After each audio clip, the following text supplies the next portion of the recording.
Specking. The Observer. They've got to fix that. Yeah. I think he does give his life for the cause a lot of times, though. So Yeah, that's fair. Yeah. That's fair. And hey, look, he's practicing, though. It's been a better kind of day of it. You know? It has been a better day. But like we say, mate, obviously it all really comes down to this. Other teams do have the possibility to lap you. We've seen certainly the bar rising inside of this lobby. 16 teams going in, only 8 will make it out. You can see the overall rankings right now from the first half of the day. This is the midway point, though, and it's only going to get more and more intense. Fireflux at the top. Sort of surprising for me, actually. 88 points, which is a fantastic average to be finding, almost a 10-point average during these matches. I think overall, really, really well done to Fireflux. I do think Scarface has been a big influence for them. Though on the other hand of things, there has been a couple of throws today, right? There's been a couple of moments where you feel like they could do a lot better. I mean, Quarry, 4 players alive, all the space in the world, all of a sudden down to just the 3. Yeah, not ideal. Not ideal. Overall, though, man, I think, you know, what we've really defined, at least over the course of this first half of day 2, has been the clear disparity between some of our teams. That bottom half of the lobby towards the upper echelons. There's a couple of teams that could still push and upset the rankings, specifically towards place 8. But we'll come back to that. Let's focus up. Plane paths in. We got the zone as well. We can dial in for this game, Black. Playing straight drifting right now. Yeah, it does that. It does that. Yeah. Keeps you guessing. It's like a skateboard. Pretty good. It's going for the old 500x grind on the path, but we're heading over towards the east side. Yangon Galacticos very over towards the center. 61 points as we head up towards 5th and upwards from about that 70-point region. Team Falcon still in trouble in 8th, but it is a little bit of a drop down right over towards Influence Rage with 47 points. For Alpha 7 Esports, we're not going to talk about all that much. They don't have a lot. They don't have long. No. It would need to be a meteoric rise, and you know, then you also need the teams above you to really struggle and absolutely fumble the bag for them to be able to make it back in. And of course, you think about the major talking point that comes with that. If they do not make it out, which at the minute seems like a very real possibility, we will have a guaranteed new champion crowned this year. Absolutely. Now we take a look at the middle side of the bracket, because I think that is probably most important for us to take a look at. It will be fantastic when we get through to the end of the day and we can crown the winners of the survival stage, who will have the privilege of whacking those keys and the old grinder. But if we look towards that middling section, which is the main contention point, right, for who's going through into the grand finals and who will be leaving us. It is that drop off, 59 down to 47, but it's not massively different between 8th and 6th place. You know, 61 down to 59. It's not crazy. I think for Fireflux, it will be very hard to knock them off their podium alongside E-Arena. I think that they have done quite a lot so far, and they would have to have a horrendous day to finish things off, as well as an incredible pursuit from the teams behind. Yeah. It's been classic power as well, where it feels like the minute they're in the survival stage, that true sort of might of the team is put on display. They thrive in these kind of lobbies. We've seen that. It's been far more aggressive. You can see them on screen now. Again, the talent on this team, you know, it feels like Easy's been really instrumental to a lot of the setups, and Al Haji as well. You can't think of power without this man. Yeah, you can't, honestly. I think for me personally, Easy been a bit more of a factor throughout this tournament so far, at least in the survival stage. I think Al Haji's great, and they certainly lose a lot of that confident demeanor when Al Haji goes down. But it is Easy making a lot of those calls. He's the one who seems the most animated when it comes to watching them over on their desk, in their booths.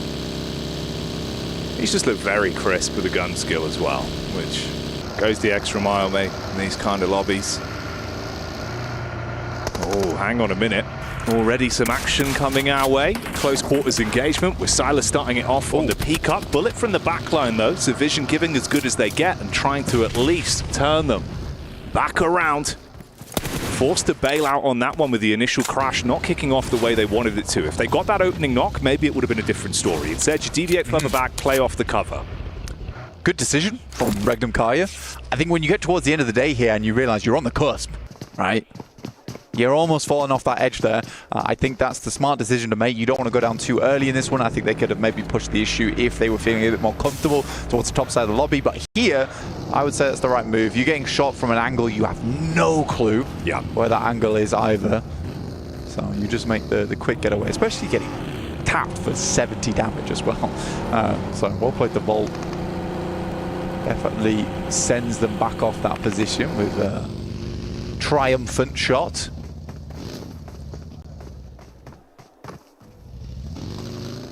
This is where those more influential decisions of knowing when to call it quits on a fight as well is really going to come in the early game. You'll see the difference in decision making for all these teams. You know, Nongshim Red Force again there, they catch whiff of power immediately. You do not want to run the risk of not being able to really keep accruing points inside of this matchup with the last few games of the day. So just bail out on it early. Think about the bigger picture. No reason to stay around. Both of those teams in similar positions, 75 and 71 points between the both. There's still opportunity for a crazy run-up. I mean, Influence Rage could get themselves like a 20-point game or more, suddenly be in the running for sending upwards, and could be that case where Nongshim Red Force, as we saw in the final day of groups, slips away. And it was post-game 3 where that started to occur. So for Nongshim Red Force, I do think that right now, aim of the game should be placements. Sometimes that idea of pulling things back a little bit can come back to haunt you, though. In that desperate moment of let's just make it to the end game, let's just get those points, you're leaving games with 1 or 2 points, getting towards a 7th place, but with only the 1 elimination doesn't really cut it as much as it used to. Yeah, won't realistically cut the mustard this late into the survival stage. R8 very, very close to Alpha 7. Already ahead of them in the rankings. Want to stay that way and at least go home with a little bit of pride, a little bit of reputation. They could go for a hunt down over towards Alpha 7, but I'm pretty sure they're quite clear on their position. A little nod over. Push it back, but Ida actually heading further this way. Not allowing Alpha 7 to get away without a little bit of a sniff coming through from R8.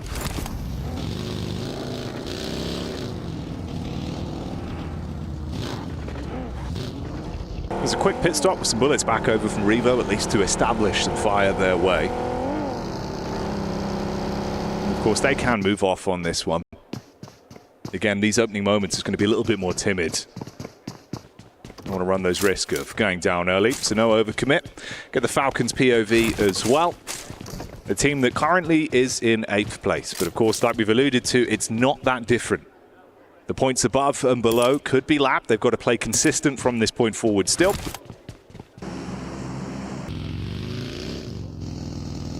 They had a good change of pace yesterday, in my opinion.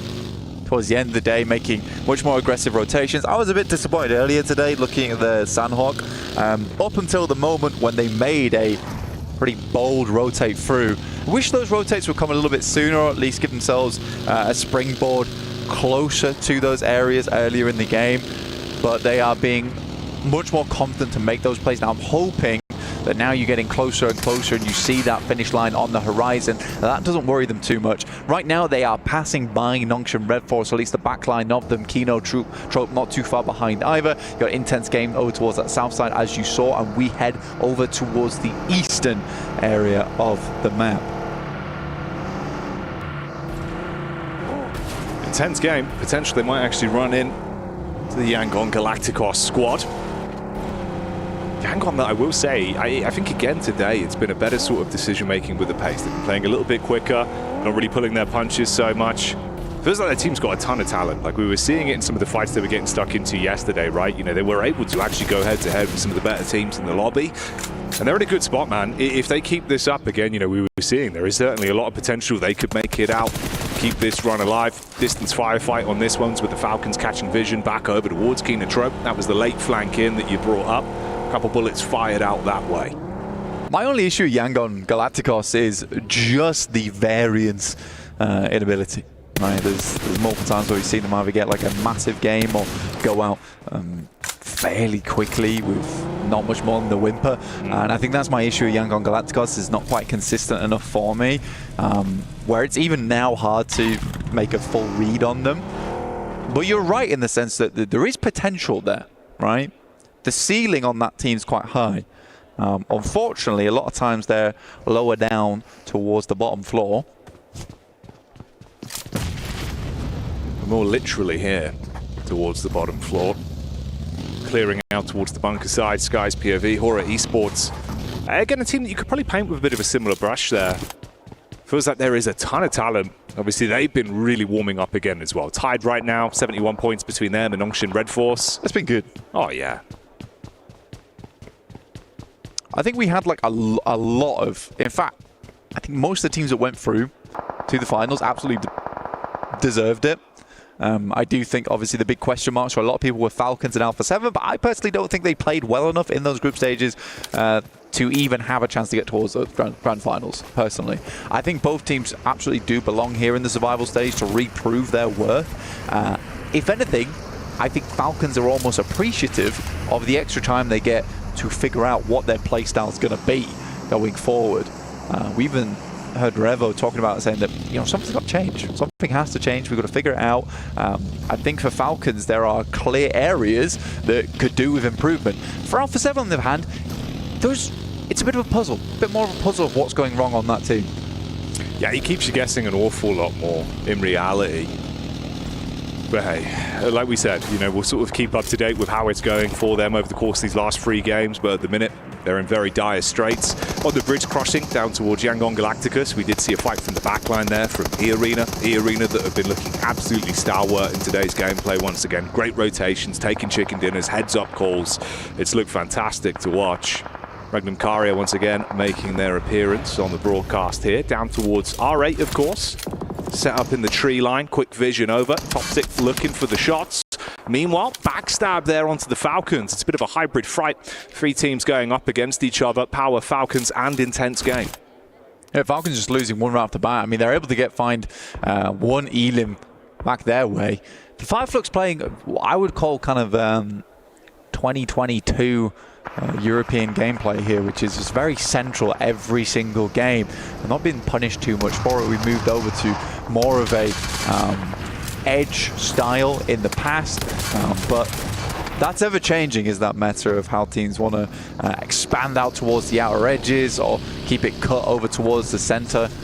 And it's really just picking your moments of when you want to go for that one. For right now, Fireflux has had some fairly good rotations to get here, fairly clean. Some good homework's been coming through on their end too, in terms of picking those rotations and when they can go for them. For the Falcons, on the other hand, it is just a case of going for those rotations and making the clear decision from everyone on that team to follow on it. The Falcons down to 3 now. This would be a good game to get further up those steps inside of the leaderboard, see themselves a bit more safe going forward. Gamax currently over towards the eastern side of this circle, but still fairly central. But down towards Milt is where I'm most worried for a lot of teams. Crunching through that area of the map, not always easy. E-Arena currently right on the back lines of it though. Likely one of the first teams to find troubles getting out from here, especially because Yangon Galacticos know their location and Alpha 7's expecting a team to make that wrap through the fields on the eastern side. Yeah, they had the double hovercraft when they were able to bonnet away the solo player from Yangon Galacticos. Since then, one of them was blown up. Still got some vehicles to work with, though, and have been advancing further forward. Squash is the one just peeking out the top floor window, trying to get a read on the lay of the land as they make their move over. Nongshin Red Force down in the compound here as well. Quick peek up towards the ridge side. Doxy, seeing if he can spot them out. Magnum Caria is a team that I'm definitely looking at. 7th place, but I think they're a team that should be going through, or should be at least hoping to make it through. I don't think it's a bad team whatsoever. Loxy, Wild, Silas, all very strong in their own right. Toshbik's had a good addition to the squad. And it's been close each time, right? Even in those group stages, it was close. They got knocked out in the final game when they were playing at I think it was 7th place. And it was Thunder Talks and was it DRX or... which team was it that managed to get ahead of them? Either way, it was EDA. Ida, there we go. Ida was able to overlap them as well in that final game. There was only a few points here and there. So for Regnum Kaya, this is a team that I expect to make it through the survival stage, but in 7th place, it does look a little bit shaky. Yeah, we get the push in here from Kinotrope. Ooh, shots to the back line. Good from Ketch for the opening damage. Easy. Scarface is up close to clean up as well, so the Bizon's put to good use. Accrue those points and just leave the one man who's running through the tree line to try and close the gap between them. Horrific position to be left into. Yeah, so kind of just trapped there. Yeah. It's nice as well. I think that Ketch is seeing how Scarface is playing and I'm pretty much having that notion of I can't sit on the back lines anymore. I used to be the star on this team, and I've got to bring that energy back again. I think he has been doing very well to support Scarface here. I think right now they're the 2 highest damage players in this lobby, with Ketch actually taking the 1st place there, which is really nice. Sometimes you do need to have a teammate step it up to give you that extra kick to be like, okay, I need to do my teammate proud. This is a messy one. Horror with the split, behind the rock and up on top of the ridge with Vision. In the middle of the gulch there. Nades being thrown out from either side. Fair amount of damage translated onto either one of the teams. Smoke to play with, tucked in. Sleepy looking to try and engage from this, but quick peek from Marcelo over the top of the smoke.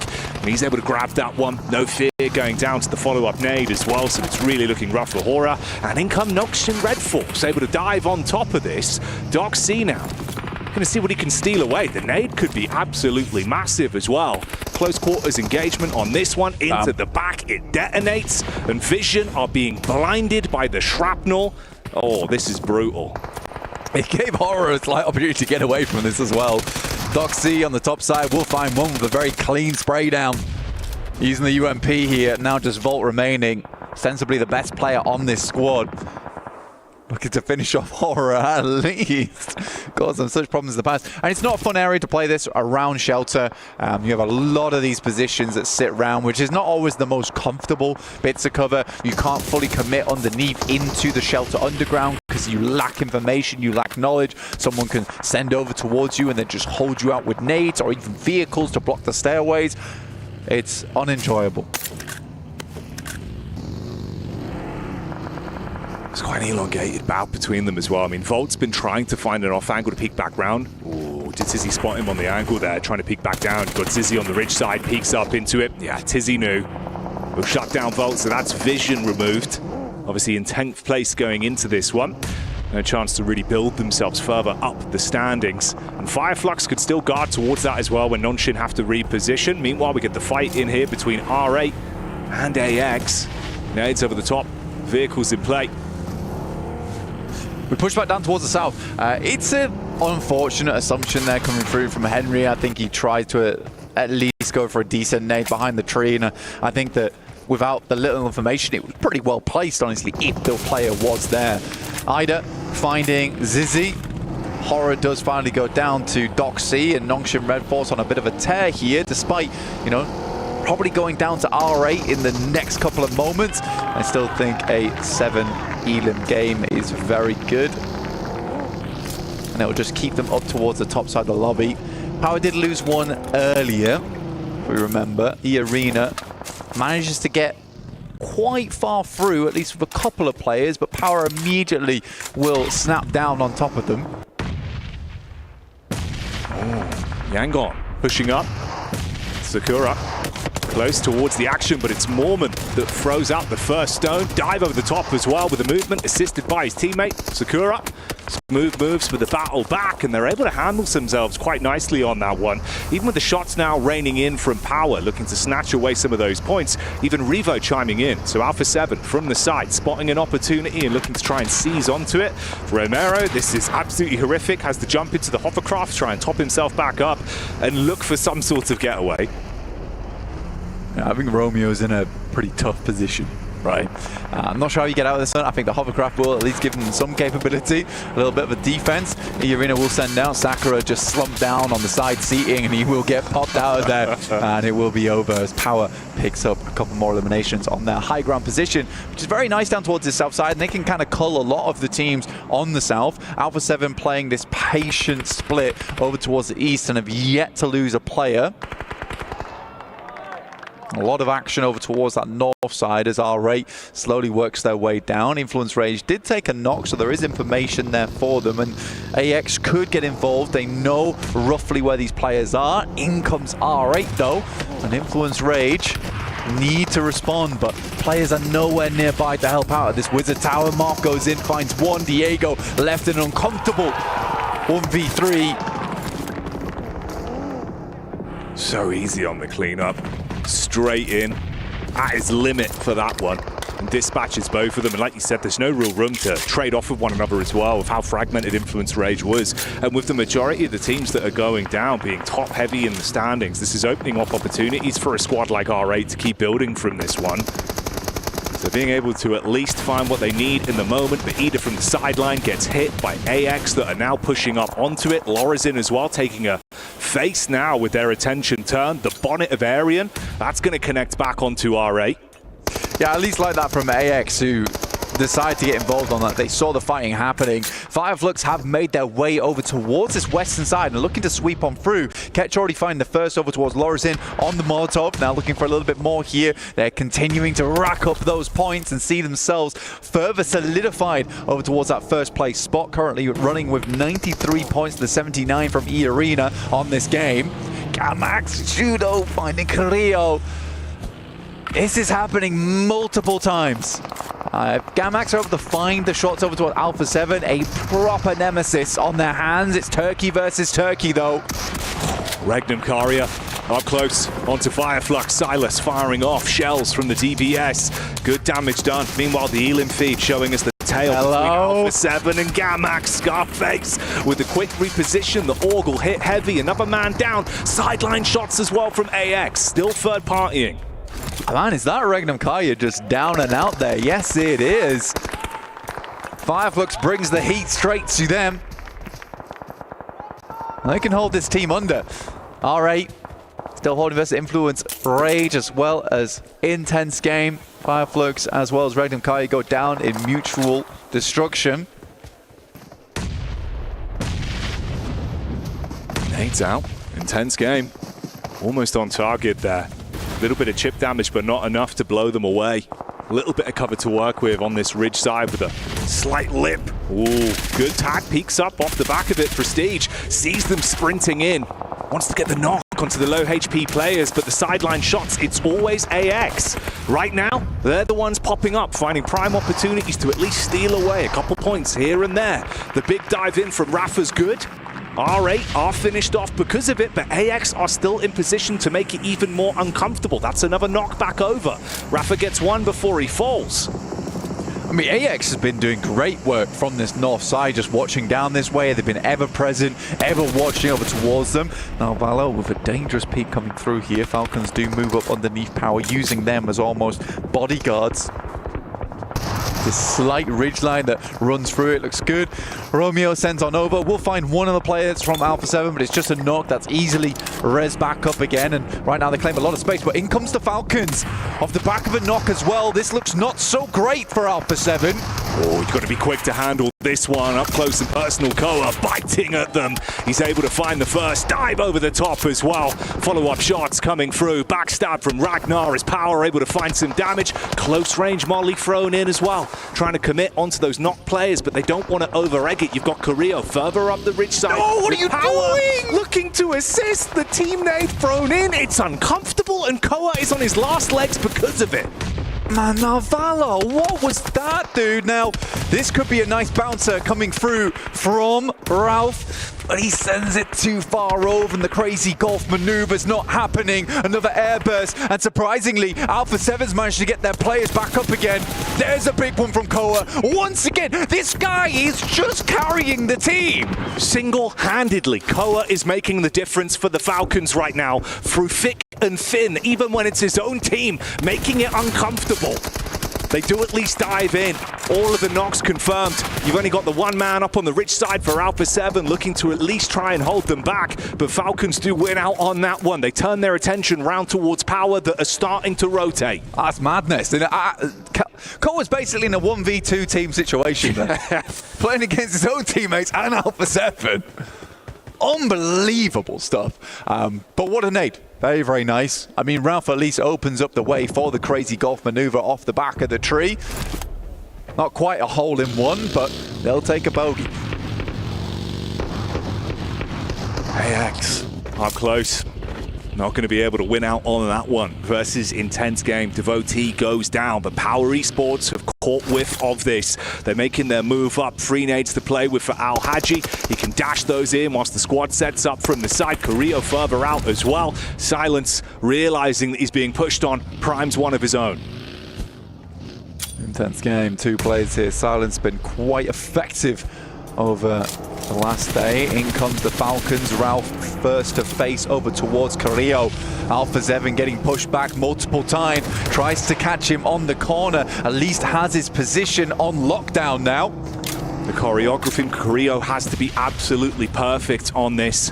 Now Valor with a UMP, bait out shot on the corner, seeing if they're going to commit to the wide swing round. They've still got nades. That could be the difference. Al Haji, though, realizing this is a prime time opportunity to backstab onto the Falcons. He pulls up to the party, up close and personal. Carrillo goes down. Goodbye, Alpha 7, as Navallo makes the move. Nade in as well. Padrino from intense game, starting to barrage bullets down. Al Haji commits with a burst. Falcons blown away.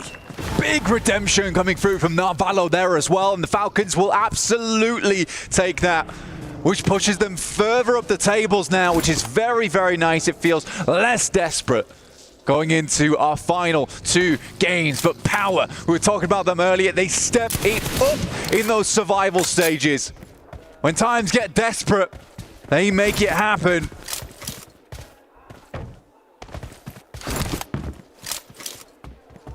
And with the communication looking so clean on this one, the rotates have been good, the engagements have always been in their favor. A 3-2 split in the battle of attrition, the final 2 squads here. This could be another massive game for Power. Keep them building up the rankings. And like we said, they thrive in the survival stage. They don't just survive blank, and they're showing that once again this year. Now look at the finish off, intense game. Over towards the lumberyard. Power looking to hack through them. We'll see if they can call timber, or if intense game can stand tall like the Oaks in Canada.